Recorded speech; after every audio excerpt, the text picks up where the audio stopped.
Welcome all of you this afternoon to this BIPSS Roundtable on climate change, a global challenge that requires a global response, organized by Bangladesh Institute for Peace and Security Studies. So, a special welcome to all participants. I also have the pleasure to welcome our speaker for this afternoon, Rear Admiral Neil Morissette, who is the UK government's climate and energy security envoy. You all have his very distinguished CV in front of you, so I will not go through the details, but all I can say that Admiral Morissette is a relentless worker in the global scene in the cause of climate change and its impacts. I have the pleasure and the privilege of working with him on the Global Military Advisory Council on Climate Change, so I have the pleasure of seeing what a distinguished role he has been playing over the years in the cause of climate change and its impacts as it is spread globally. So without further ado, I would like to invite our speaker for this afternoon, and the floor is yours, Neil. Thank you.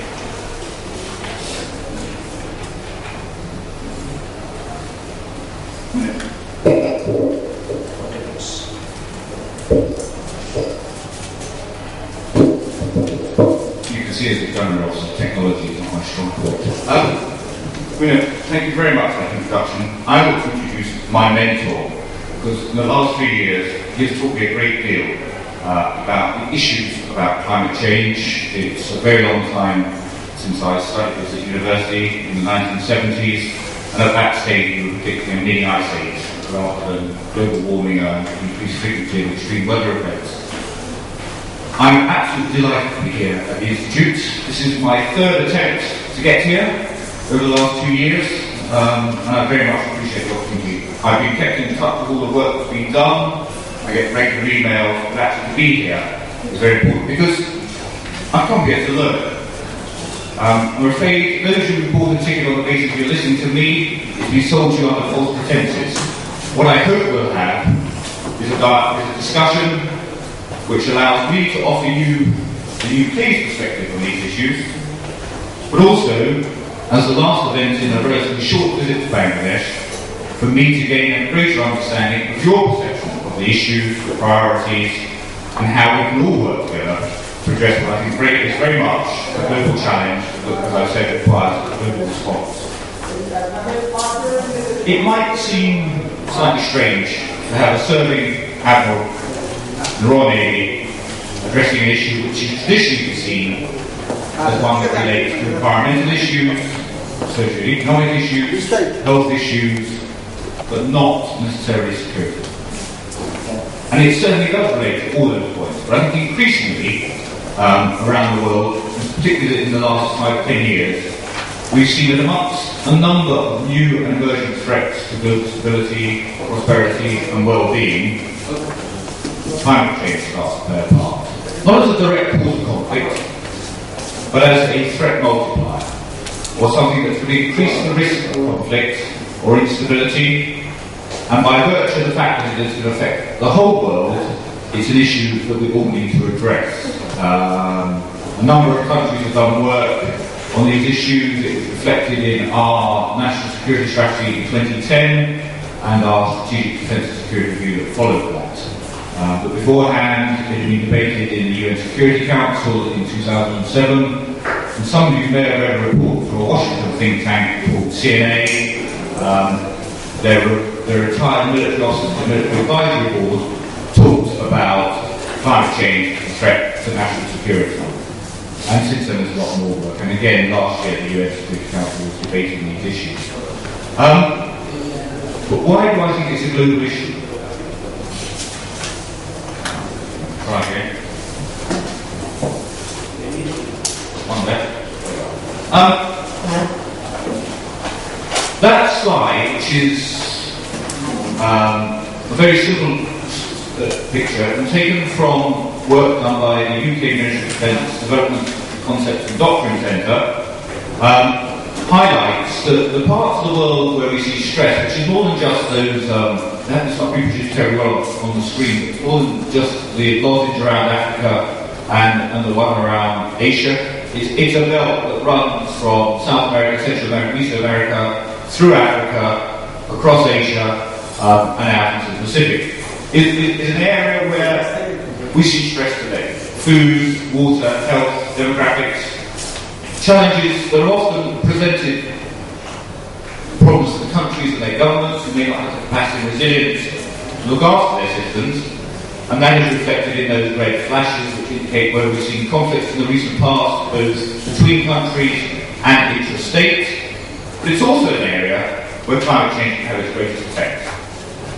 And it's the second and third order consequences of climate change that we consider are the stress multiplier, the threat multiplier. In other words, as temperatures rise, as sea level rise, as acidity increases in the ocean, what does it mean for people's land and their livelihood? If you lose your land, where do you go? Can you go anywhere? Work done in the United Kingdom has talked about not just people who are forced to migrate, but those who are unable to migrate and are trapped. What does this mean? It may be manageable migration, it may be of a scale that presents challenges either for a country or between countries, and how do you work to avoid that situation developing, or if it does develop, how do you address the needs of those people? But the other issue is one of livelihood, for example, in South America, where Colombia, not coffee grown, as temperatures rise, the point on the hill of the mountain where you can grow coffee goes further and further up, so the yields drop, people's income drops, they need to look at alternative incomes, and an example of what grows that the coffee used to grow, coca, and people are susceptible to recruited into narcotics and organised crime, and ultimately there is a potential, I emphasise the word potential here, to find people in some parts of the world where there is no legal livelihood or being seen as a paid garden for some form of terrorism, the sort of five-fold way engaged in this issue.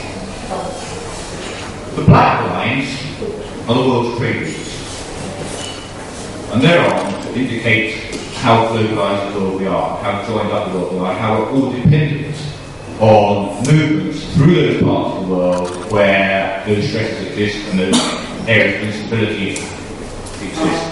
The United Kingdom, 90% of what comes into the country goes along those black lines. Other countries it's less, but every country, Bangladesh, European countries, America, Asia Pacific, Australian nations have both got less extent. And I think we are beginning to learn, and I use this slide particularly when I'm travelling in Europe and America, to emphasise the point that this is something that affects all of us, not just those shaded areas. We saw it last year with the floods in Thailand. Not only did it impact on the population of Thailand, on their economy, on rice yields, and that had a global effect this year, but also it impacted on other countries' economies, including the United Kingdom. Toyota, Honda manufacture car components in Thailand for assembly in the UK. Honda wanted to launch a new car, a new range of the Civic. It had to delay it because components couldn't get out of Thailand. Similarly, microchips are made there for computers. Whether you're in Orange County, California, or you're in Poland, the price of hard drives went up at the end of last year. So in other words, it affects all of us. And therefore, none of us can say it's not my problem, it's somebody else's. The question therefore is, okay, what are we going to do about it? I think, as with a number of other threats and challenges in the early part of the 21st century, this one doesn't fit neatly into any one compartment, whether it be in the public sector or the private sector. The days of saying, right, this belongs to that government department, foreign affairs, it belongs to defence, it belongs to the economic department, are over now. It's all of us. We need to address this from a whole of government perspective. Most countries' governments are in vertical silos or stovepipes, and we need to break down those barriers and address it. We need to factor it into our thinking, into our national security strategies, along with all the other threats and challenges that we face at a complex time.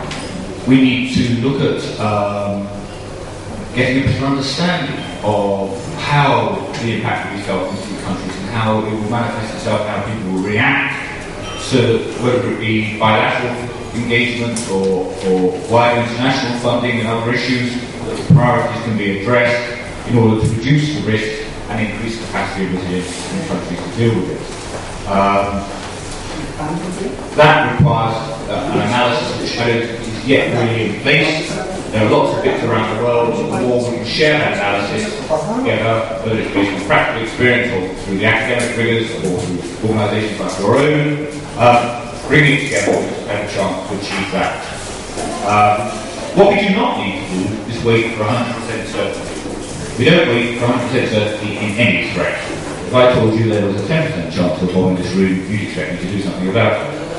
We know that there is more than a 10% chance of climate change affecting global stability, security, prosperity and well-being. We need to take action. I think we need to look at our institutions, our international institutions, as well as our national ones, and make sure that they evolve to meet these challenges of the 21st century. Climate change has been addressed in the United Nations, and it's absolutely right that the UNFCCC process is the one that delivers a globally legally binding treaty. But there are two issues there. One, when you take 190 nations or thereabouts, it takes time to achieve agreement, and there are different perspectives. We must continue to pursue that agreement, but at the end of the day, that provides the signature on a piece of paper. We need the action as well to support that in order to drive down emissions, to take appropriate adaptation, as well as mitigation, because it requires both. And one way of doing that, perhaps, is complementary to the UNFCCC process. It's not competing with it, it's complementary, is for regions to work together to take ownership of the issues, but also the solutions. Because in many cases, the solutions bring opportunities as well as the challenges that climate change brings. And one of the things I've been trying to understand in the last few days is what's happening in this region and how countries are working together to try and address these problems, to make best use of resources, whether it be intellectual horsepower, whether it be money, or whether it be time and other activities. I think we have to be pragmatic in doing so. For purists, I think it will take a lot longer, so we have to be prepared to be pragmatic as we address these things. As I said, I think it involves all elements of society. Governments can set frameworks, private sector, businesses that will deliver within those frameworks. I think it's important that we make sure that we address those key issues of where climate change impacts on secure, sustainable and affordable supplies of natural resources, food, water, energy. Our priorities may differ in which countries we're in, but they're all essential for economic growth, prosperity. And we need to think long term. This requires strategic vision. It is no good thinking, oh, well, I'll sell next year or two and then I'll worry about the next piece. Yes, clearly there is action that is needed immediately, where we're already seeing the effects, but also we need to be more strategic in the way we judge things. And if we can do that, and if we can work together, then I think we can start to address this problem. I'm just very briefly talk about what the military in the UK is doing about these issues, and then perhaps throw it open for a more general debate and take any questions you have. We have a responsibility, clearly, in the military to meet the issues of our national security of our respective countries, and the issues of today are priorities. But certainly in the United Kingdom, we also have a responsibility to put one of our headlights on full beam and look to the future and see what are the future threats and challenges to our national security, and this is one of them. And I think there are sort of three areas where we are engaged. One is our contribution to build an analysis, better understanding what the implications are and how people will be affected. The second one is on missions and tasks. Have we got the right skills to provide humanitarian assistance and disaster relief if called upon to do so? And are those people the right skills in the right places? Today, the Royal Navy sends a ship to the Caribbean every year. It's there on account of narcotics. But during the hurricane season, the crew of that ship is trained in disaster relief, not just for defended territories, but other countries. And rarely does a year pass when we have to exercise those skills because of the weather. Maybe we should do it in other parts of the world as well. We find ourselves deployed to make sure that we're prepared. We're going to see more extreme weather events associated with climate change. Do we have a part to play in that capacity and resilience building in countries where we see those red spots? I think we do. I think it's a very small part. The majority of that work will be done by other government departments and non-government organisations. but for example, Coast Guard looking after exclusive economic zones in order to allow countries to enjoy fish and other minerals in those areas. Yemen is, for example, where we've worked in the past to help build the skills of that Coast Guard, and that's the sort of thing which I think is part. The other thing is to make sure that we have the right capabilities available for missions and tasks in the environment we find ourselves operating in, which can be a harsh physical environment, but also there are issues of energy, for example. Is it available? Those with military experience will know that we are the great gas guzzlers of the world, the military the world over. Energy has always been an issue for us. When Napoleon went to Moscow, it was fodder. In World War II, when General Patton broke out of Normandy, he went racing across France, and then came to a grinding halt because logistics and in particular fuel couldn't keep up. It's just the same today. I was captain of an aircraft carrier. It was invincible, but anyone like to hazard a guess at how many miles per gallon I got? 12 inches. Now, it could be under that aircraft carrier driver, but even taking that into account, 12 inches per gallon, you can do it when it's $30 a barrel. You cannot do it when it's $150, $200 a barrel. And actually, there are other factors. Because my critical vulnerability, I had to take a floating petrol station, I had to protect that floating petrol station, and every third or fourth day I was taking fuel off that petrol station, which meant I wasn't launching a recovering jet, which was the reason I've been sent to that operating area for business. And I was putting a lot of CO2 out of my car. It's the same in the land fire. At the end of the Cold War, we find ourselves operating much further afield than we were beforehand. We're supposed to be expeditionary, but we're dependent on long logistics tails for fuel in theatres. And those logistics tails need to be protected. Casualties need to be taken, not just military casualties, but civilian casualties. And the cost of getting that fuel into theatres is becoming prohibitively expensive. So our business model today doesn't work. We need to have an energy strategy like any country, like any big business. We need to have one which looks to be much more energy efficient. It doesn't matter what type of energy you're using, it's more energy efficient. That's the first benefit.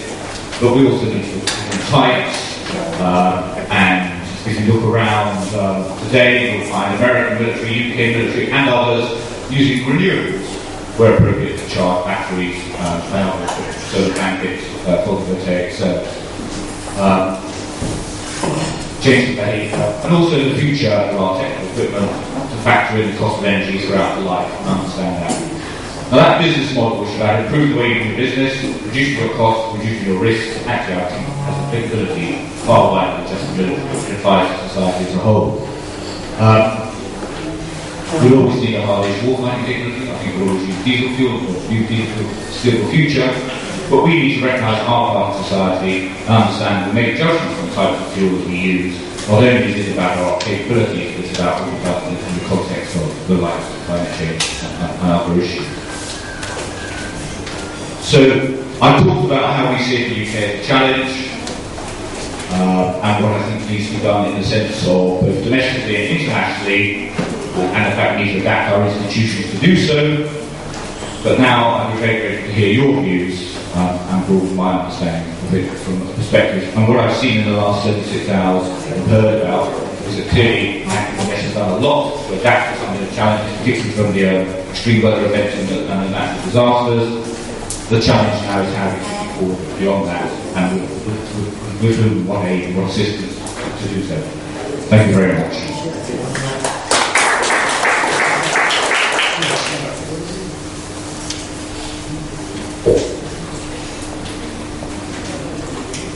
Thank you, Edwin Morrissey, for the wonderful presentation. What we try to do now is open up the floor and invite your questions and comments. Bangladesh is considered as the frontline state in the face of the challenge of climate change. Since the CNS report that Edwin mentioned will identify the severity of climate change came out of Washington by CNA, which identified climate change as not only a threat but also a threat on the planet. Since then, we have progressed a lot. In July last year, the Security Council of the United Nations adopted a resolution under the German presidency identifying climate change not only as a threat multiplier, but as a threat originator. And the Secretary General was very categorical in saying that it will not only multiply threats in vulnerable areas, it will also be the source of originating of the threats. Since then, we met in Berlin last year to take the pause forward in identifying a greater understanding of the issues related to the threats of climate change. And in Gutenberg this year, about 2 months back, we further discussed on the issues that Edgar has mentioned. It is also my understanding that the triple threat of food, water, and induced migration will be the challenges not only facing the globe, but in particular Bangladesh. And in many of the scenario planning for that exercises in relation to climate threats that I go across the world, I see that Bangladesh is increasingly being used as a case and example. So therefore, it will be very pertinent this afternoon to share your thoughts and questions with that. The floor is open. Please indicate if you want to raise a question or give a comment.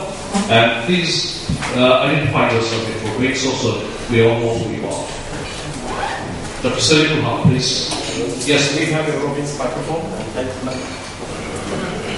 Okay.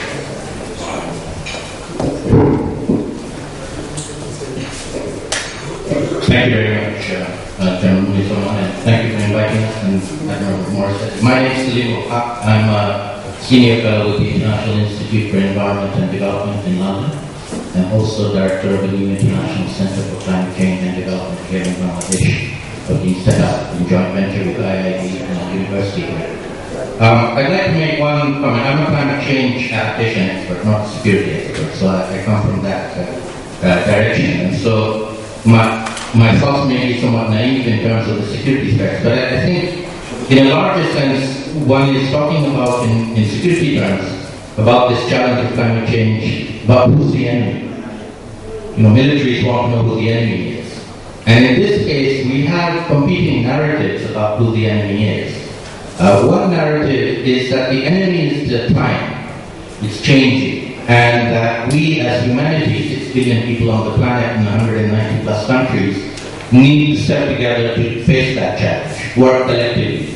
And it's not a shooting war, we're not going to shoot, we're going to have to deal with it. And in a sense, the cause of the problem is ourselves. It's our lifestyles, all of us, including the people in this room. All of us have a carbon footprint that is way above the global average. And therefore, all of us are the enemy. We are the enemy. And we need to change our lifestyles if we're going to combat it. And that's a completely different threat situation, if you like, than the traditional military one.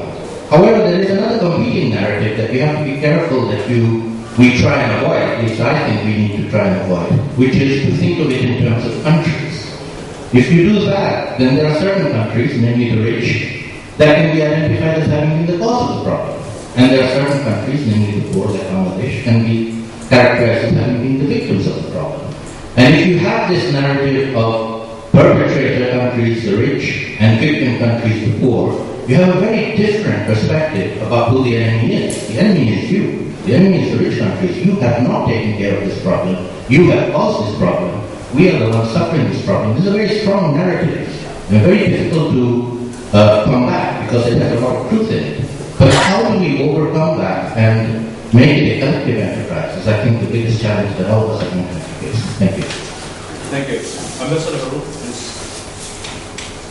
Thank you. I thank Admiral Morrissey for your exposition on this global security and climate. And I'd like to confine myself to Bangladesh as such. Bangladesh has four unique problems. First is the poverty. Second, growth of population. Third, already the existing population compared to the size of the territory. And fourth is the river erosion, which displaces annually about 200,000 people every year. And the last one I would call that if there is less water, less flow to the ocean, then the salinity will increase of the West Bengal or Indian Ocean. And that might alter the monsoon season, which we have been for ages. So these are the broad difficulties or problems. And then we have the geographical situation where Himalayas is melting and the sea on the south is rising. So we are sandwiched between two levels. So around this, now how to get around this, what you say, global change and toxic emission of gas. Any elimination of poverty will come through economic growth. And economic growth in turn means use of fuel, toxic gas. Now here, there is no renewable resources, energy, and the world over, the amount of money spent on the defense and armaments, and if you compare the money to the research of the renewable energy, it is a peak. Nothing. So therefore, Bangladesh is in a dilemma. If you want to eliminate poverty, you need use of fuel, more taxes, toxic gas. So this is a dilemma which the affluent countries have to think about. The next problem is that we need about $2 billion per year for our mitigation and adaptation program. The government has given a name, Delta program, something like that, which needs about $2 billion annually. We have, Bangladesh government has done about, let us say, 300 million. Out of which 60% can be used, and the 40% is reserved for our natural disasters. Then we have two resilience funds from the foreign countries and foreign organizations. That is not enough. So what we are saying, that you are saying on the one hand that we have understood the problem of global security and global climate change. But the action is this. And if you look at the Durban conference, what happened? They have taken until 2000 to have a treaty. And that treaty, beginning of it probably 2015 or something.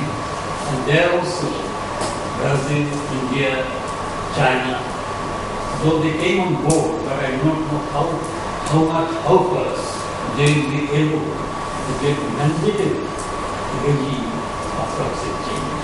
Thank you very much. Professor Ferdowsi, you have the floor.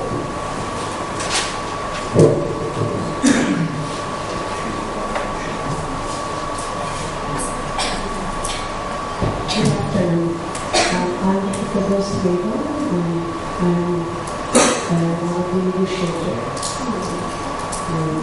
in the society process.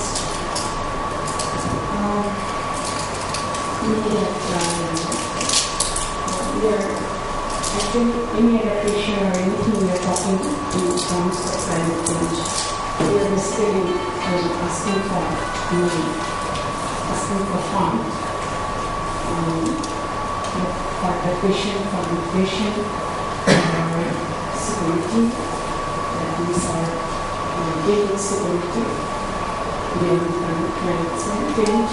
So the fund, there is a debate that is now going on in the CCC process that fund compact is public or private fund. That is a crucial point in all the negotiation process that we started in Bonn 14 May. So there is one true form of social environment, which is the problem of public finance or private finance. So we have calculated what fund, what money we explain what basically say for defense, for arms and in the whole world. the percentage of money can solve this problem. A little percentage of money, what the developed countries spend for these arms eliminations. So in this regard, you are founding a good person, I'm asking, what should be the what should be the strategy for the developed world to solve this problem? Charities from private or public, if they raise their expense for arms elimination and give something for the security of these people who are suffering. This is the question. Yes.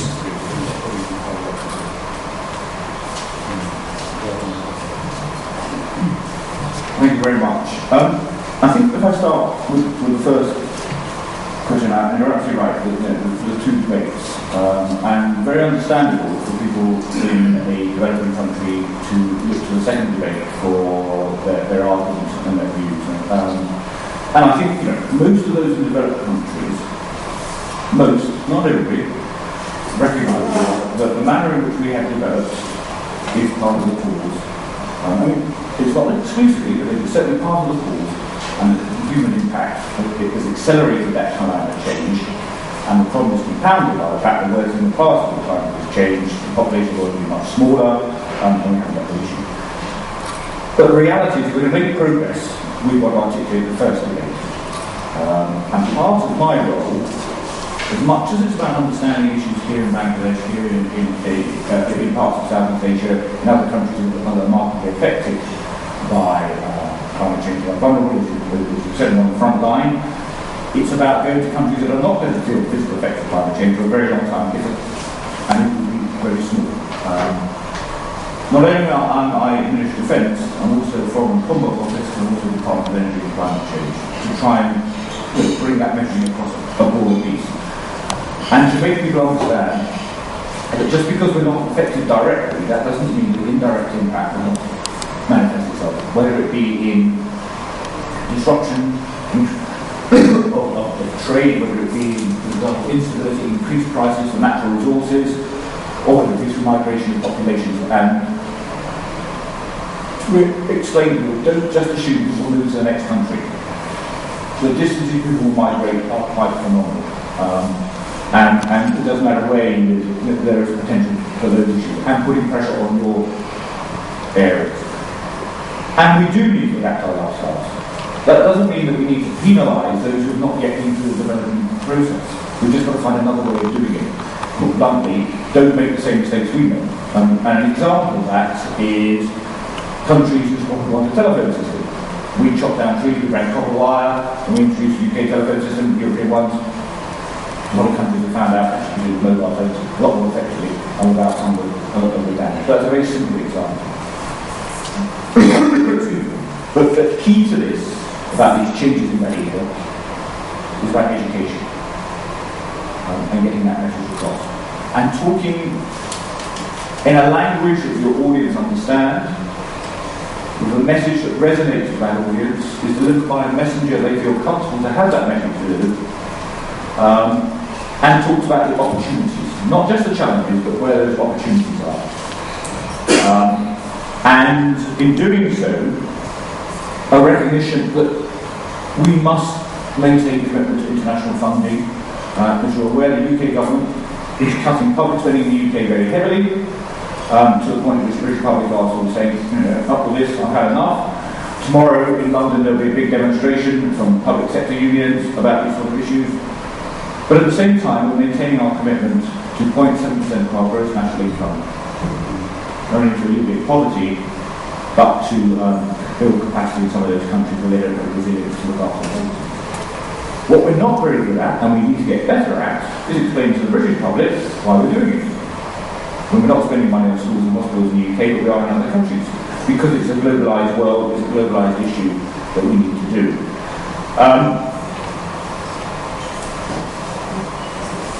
Economic growth requires energy, absolutely.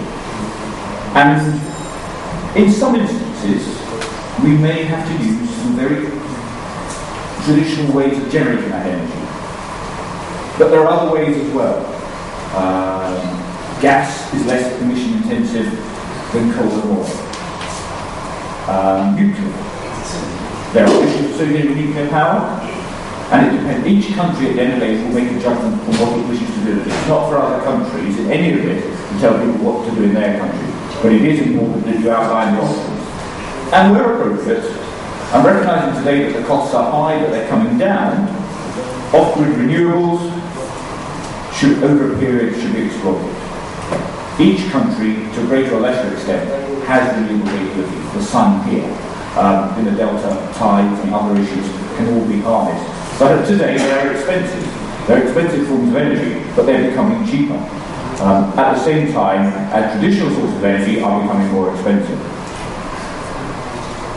On the issue of proportional spending, whether it be in defence, whether it be in health, social care, alleviating the impact of climate change, individual nations again will make their judgments. What I would say, and we've seen it both in the United States and the United Kingdom in our recent reviews, we've recognised that part of that defence spending needs to be in conflict prevention. A, because that reduces the cost. Prevention is cheaper than resolution, not just in money but in lives and turmoil and issues. And if in the process that allows us to avoid spending money in some areas of defence in the future, then there is a long-term benefit there. But it's all about a global recognition, and particularly in the developed world, in Northern Europe, in Europe and in North America and in Australia and other countries, about the fact that this requires us all to act. It requires an understanding of, from those whose country it is, of what the priorities are, and an engagement with those who don't necessarily have the technology, the skills, or the finance, in order to make sure that the best use is made of that, and we avoid duplication, triplication, or wasting of resources in addressing the priorities. So I'm afraid I have no magic wand. If I had, we would have waved it and we would have COP17 would have produced all the answers and would be on our road.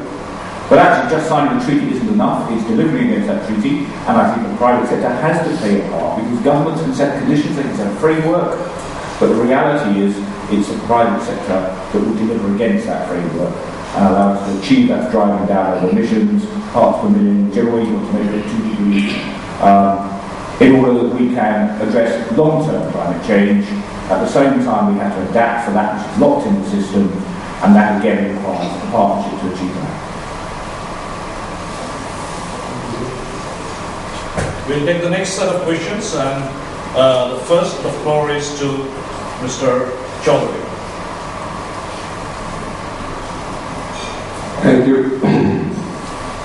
I just curious to know from you. Do you see the right kind of ambition from the policymakers?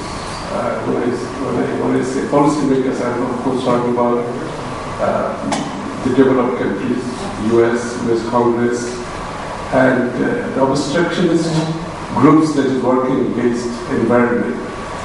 And whereby you talk about the fuel guzzlers and the economic development that relates to the energy side of it. And another great obstructionist are the oil companies in this environmental issue, and they in turn influence the US politics about this, the big Congress for the political parties there. And I really don't see how the major policymakers can come out of the clutch of the funders of oil companies, big private sector. Because you talk about private sector, and when I think you talk about private sector, I see the muscle in the oil companies and all of those armament makers. So they are all really not on board, rather they're obstructionists. And do you see that being an ambition in the mind of the policymakers to really go all out for it and make it happen? This is one. And the private sector, when you talk about the private hub, or if not, how do you get around this problem? And if you talk about the private sector, I don't see really big time private sectors are really coming forward on the environmental issues. And thirdly, and when you talk about how we should, the third world countries, the development countries, learn from your experience. So that reminds me of a comment by Prince Charles in one of these, I think, issues on environmental dinner article was saying, now the developed countries have done their part. Now they're telling others the party is over. We have to behave differently. So really, these are the questions that it needs to be answered before you even start to talk about resolving this issue. Thank you. Thank you. Sir, you have the floor next. Thank you, sir. My name is Sajjad Rashid. I am a retired teacher at the University of Dhaka. My interest in climate change dates from more than 2 decades.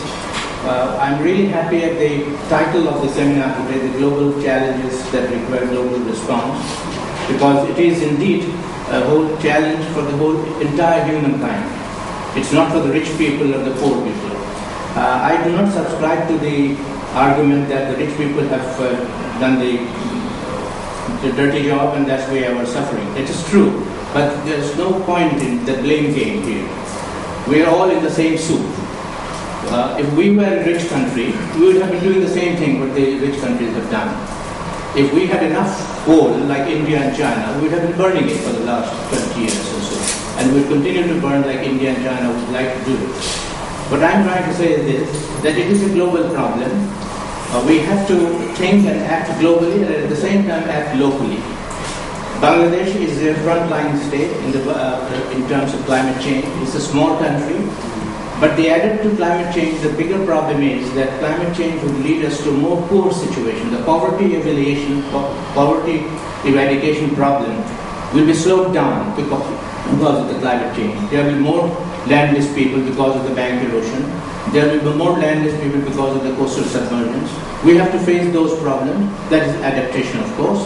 We cannot think of migrating millions of Bangladeshi people to other countries, like Tuvalu or Nauru or Kiribati would do.